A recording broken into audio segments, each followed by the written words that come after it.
Nah, pada tutorial kali ini saya akan memperkenalkan bagaimana caranya memanfaatkan Socrative sebagai tes online, sebagai media untuk memberikan tes online.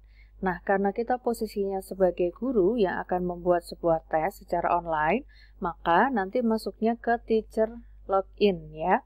Karena di sini ada Socrative untuk student, ada Socrative untuk teacher.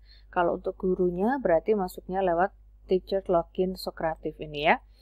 Oke, karena saya sudah punya akunnya, jadi saya nanti langsung masuk aja sign in dengan menggunakan email dan password Google yang pernah saya daftarkan waktu saya membuat akun Socrative. Tapi jika belum punya akunnya, maka tinggal klik saja ini create account ya. Untuk mempersingkat waktu, karena saya sudah punya akunnya, jadi saya akan langsung masuk saja. Sekali lagi dengan menggunakan email dan juga password yang saya gunakan waktu saya meng-create account saya. Oke, email dimasukkan, password dimasukkan, lalu klik sign in. Nah, selanjutnya masuk ke ini quizzes. Nah, kemudian add quiz. Di sini ada dua pilihan, yaitu create new dan import.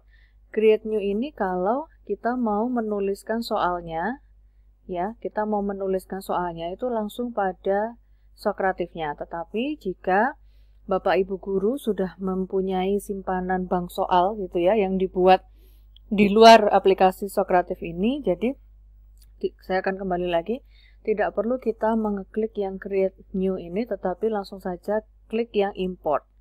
Akan tetapi PR-nya adalah Bapak Ibu guru harus download template-nya dulu. Jadi template-nya akan seperti ini. Nah, template-nya akan seperti ini, jadi soal-soalnya nanti tinggal dimasukkan saja ke sini. Ya, lalu pilihan jawabannya apa, dan seterusnya itu kalau soalnya dalam bentuk pilihan ganda atau multiple choice.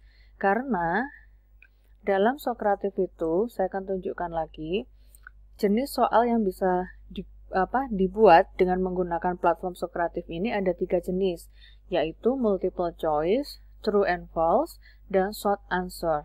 Ya, jadi bergantung Bapak Ibu guru mau menggunakan yang multiple choice saja, true and false saja, atau short answer saja terserah, atau gabungan dari ketiganya juga terserah. Jadi sesuai dengan kebutuhan ya.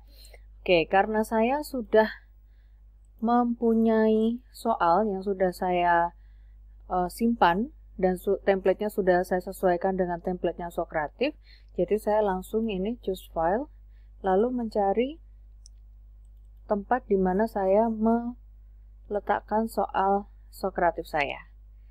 Oke, seperti ini. Kemudian saya tinggal open saja.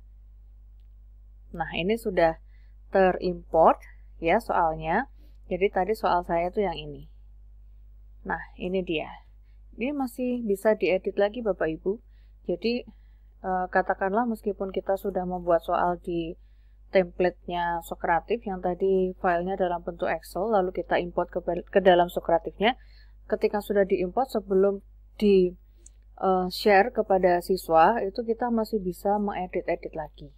Seperti itu. Di sini ada tanda pensil-pensil ini fungsinya untuk mengedit soal dan mungkin kunci jawabannya gitu ya.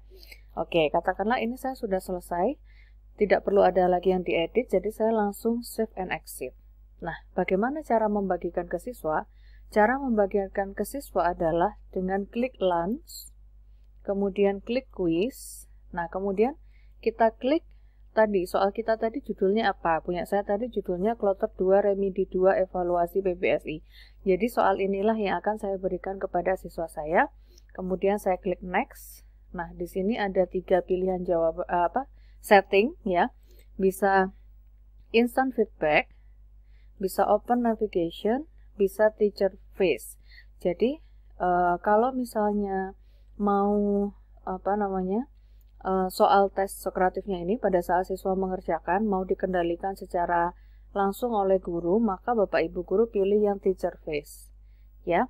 Tetapi kalau misalnya mau kita bisa nggak usah kita atur ya, jadi maksudnya siswa bisa secara mandiri mengerjakan soal, nanti kalau selesai mereka bisa submit sendiri tanpa kita tunggui gitu ya secara online, maka Bapak Ibu bisa pilih yang instant feedback. Nah, kalau open navigation Ini berarti kita membebaskan siswa-siswa kita untuk mengerjakan soal gitu. Tetapi navigasinya itu masih kita kontrol gitu. Jadi kalau biasanya saya menggunakan yang instant feedback ini. Nah, tinggal saya atur-atur saja. Jadi misalnya nih, nanti di setiap siswa sebelum mengerjakan soal dia harus menuliskan nama. Jadi ini saya on-kan require names. Kemudian kalau mau soalnya itu saya acak, nomor urutnya saya tinggal klik yang shuffle question. Kalau pilihan jawabannya yang mau saya acak-acak, berarti saya klik yang shuffle answer. Kemudian show question feedback. Ini kalau misalnya kita mau memberikan jawaban atau feedback terhadap setiap soal yang telah dikerjakan oleh siswa. Itu ini yang diaktifkan. Saya tidak mau seperti itu karena nanti mau ada pembahasan sendiri gitu ya. Jadi ini saya off-kan. Kemudian kalau misalnya siswa ingin kita ingin memberikan kepada siswa jawaban siswa itu nanti dapat nilai berapa gitu setelah mengerjakan soal, maka show final score ini diaktifkan gitu.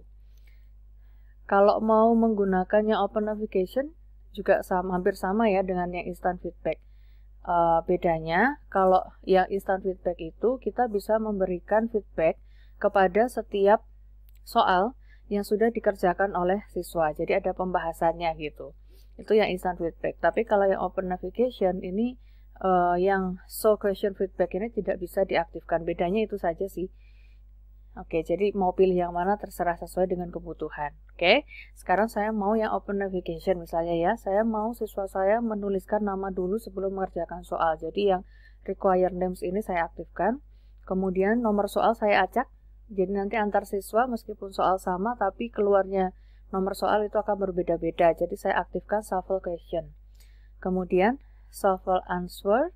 Ini saya aktifkan supaya pilihan jawaban, karena tadi soal saya seluruhnya pilihan ganda kebetulan, supaya pilihan jawabannya itu nanti tidak sama gitu ya urutannya antar siswa. Saya akan aktifkan yang shuffle answer. Kemudian saya juga akan aktifkan yang show final score. Jadi setelah siswa mengerjakan seluruh tes, seluruh soal, dia akan bisa melihat berapa persen ketercapaian kemampuannya dia, hasil belajarnya gitu ya. Oke, ini sudah selesai. Kemudian saya akan start. Nah, pada saat di start seperti ini, nah nanti ketika ada siswa yang sudah masuk, maka nama-nama siswa itu akan terlihat di sini. Oke, sekarang saya mau tunjukkan, ini karena tidak ada siswa yang masuk ya di soal yang saya buat, saya akan tunjukkan punya saya yang sudah ada siswanya ya dalam bentuk foto. Nah, seperti ini. Nah, jadi kalau siswa sudah masuk ke soal yang kita berikan tadi, ke room soal yang kita berikan tadi, maka nanti hasilnya akan seperti ini. Nama-nama siswa akan masuk. Kemudian seperti ini berarti kalau yang hijau seperti ini berarti nomor 1 ini si Afifa ini ya, berarti jawabannya benar. Kalau kosong seperti ini berarti dia belum menjawab soal nomor 2, 3, 4, 9 si Afifa ini. Kemudian kalau merah terus disilang seperti ini di nomor 7 sama nomor 8, berarti Afifa ini untuk soal nomor 7 dan nomor 8, juga nomor 11 dan 14 ini salah. Nah, seperti ini. Nanti hasil belajar siswa kita bisa lihat langsung dari ini, persentasenya ini. Nah, akan tetapi kalau Bapak Ibu memberikan soal dalam bentuk esai atau short answer, maka ngoreksinya kalau saya biasanya manual karena tidak bisa dihitung secara otomatis oleh Sokratifnya gitu. Jadi Sokratif itu hanya bisa menghitung soal dalam bentuk objektif, baik itu yang berbentuk multiple choice atau true and false. Seperti itu. Demikian tutorial untuk membuat dan sekaligus memberikan tes secara online kepada siswa dengan menggunakan platform Sokratif. Selamat mencoba!